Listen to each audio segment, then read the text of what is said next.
I'm Denise Gutenschwager, and I thought I'd tell you a story about some of those awkward moments in life with my funky, spunky senior, Evelyn Smallbladder. Well, I got a new hat, 'cause I'm never going to have the problem that I had a few weeks ago. My friend Gladys had an extra ticket on her senior bus. They were going on a trip to a doo-wop concert. She wanted to know if I wanted to come along. I said, well, sure. Well, she said they were going to some fancy Italian place afterward for lunch. And I'd have to have cash because it was $20 for lunch and everybody was throwing into the pot. So I went through my underwear drawer and I didn't have anything smaller than a 50. Well, I don't like to take big bills like that when I go someplace. You never know who's looking over your shoulder into your wallet thinking you're a high roller. Well, I put the $50 bill down in my safety deposit box, just for safekeeping.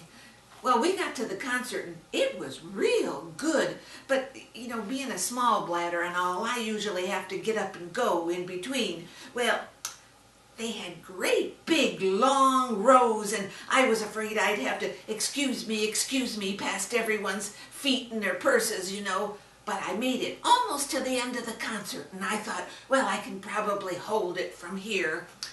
Well, I got my purse and got ready to go, and those people started clapping until they came out and did 3 more songs. I thought, oh no, what am I going to do now? Well, I knocked my knees together and started rocking back and forth. Everybody joined me. They thought it was part of the concert. Well, I made it, but I grabbed my purse and made a beeline down the aisle, out into the hallway to find the ladies' room. I don't know where women come from. There was already a line halfway through the building outside the ladies' room. Where in the world do those women come from? Well, I made a beeline right up to the front of the line. Some young twit said to me, honey, you have to go to the end of the line. I said, nobody said which end. I'm staying here. This is an emergency. Well, I about knocked some poor lady out of the end stall as she was coming out. I was going in and realized I had the one with the broken latch on the door. So here I am trying to hold it shut with my knees and my rear end. And then I went to hang up my purse. And there was no hook to hang up your purse. Well, the floor was a little bit wet. But luckily, I had the purse with the long shoulder strap. So I hung it around my neck. And I bent down to roll up the hems on my pants so they wouldn't drag on the floor. And wouldn't you know, some little chain deal on the front of my pants hooked on the zipper on my slacks, and here I was, bent over. I couldn't get my neck up or my pants down. I thought, oh, come on, I've got to go. And besides, how was I going to explain this one to my chiropractor? Well, just about that time, some lady pushed on the door. She pushed so hard I fell back with a great big thud. And my brand new jitterbug cell phone popped out of the front pocket of my purse, went down through my legs and push.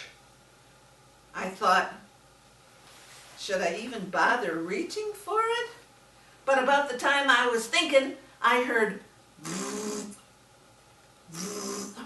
I thought, oh, who on earth is texting me right at this very moment? Well, let me tell you, I learned something. It doesn't take much vibration to set off the electric eye on those automatic flush toilets, and whoosh, away went my brand new cell phone. Well, and I learned something else too. I found out why that floor was all wet. That thing malfunctioned. It squirted water up my back, into my hair, all over my arms.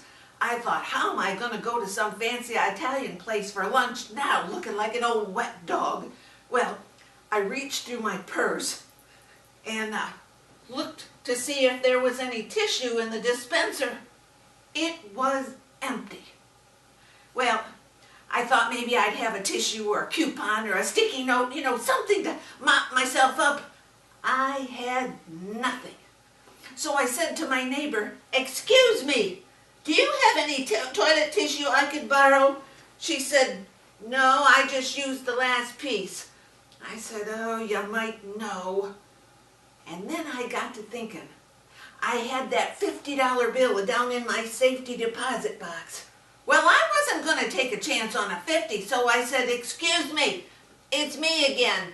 Do you have to have change for a 50? She said, no, I just have 2 20s.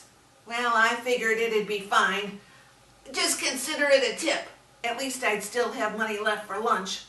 So I took the 120 and put it back down in my safety deposit box, mopped myself up with the other one as best I could until it got all squishy and wet, and slipped out of my hand, and whoosh, away it went with my jitterbug cell phone.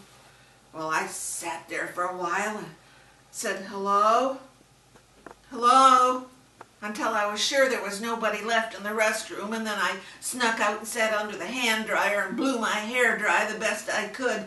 Here's Gladys standing in the doorway. She said, Evelyn, where in the world have you been? I've been trying to text you for the last 20 minutes. I said, oh, never mind. Well, I gotta tell you, lunch was awful. The food was horrible. The service was worse. The waiters weren't even good looking.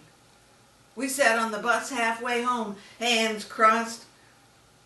Gladys looked at me. I didn't say a thing.